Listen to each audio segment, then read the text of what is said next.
好来，乡亲啊，继续来看台南新市社内社区的阿公阿嬷，大家围做伙来做金蕉片，有这个胡椒的口味，有蒜头的口味。阿公社区做这个金蕉片，不是为着赚钱，一来是为着要让社区的阿公阿嬷变体格，会当来活化头壳；二来卖这个金蕉片的钱，会当摕来照顾社区的弱势老人。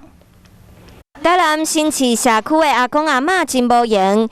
咧甲透早挽落来金蕉下皮切片，甲切好的金蕉放伫油鼎内底，经过15分钟加温煎做切片，过程当中嘛一直个片面炒回答。热啊，15分至20分钟，看火焰嘛少啦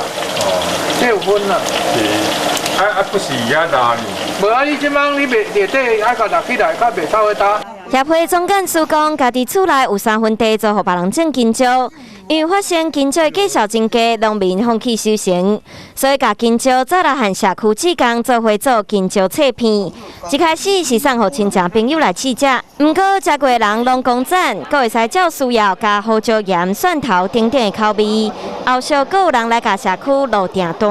阮兜金蕉遐济，啊个阮亲戚嘛拢种金蕉啊，那就开始收割，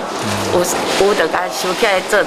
安尼啊，毋知影讲，处理方面阁袂歹。希望透过做金蕉切片，会当互社区阿公阿嬷有手艺，会当做来活化头脑。所赚的钱嘛用来举办社区关怀祭典的活动，和当作照顾时代的经费。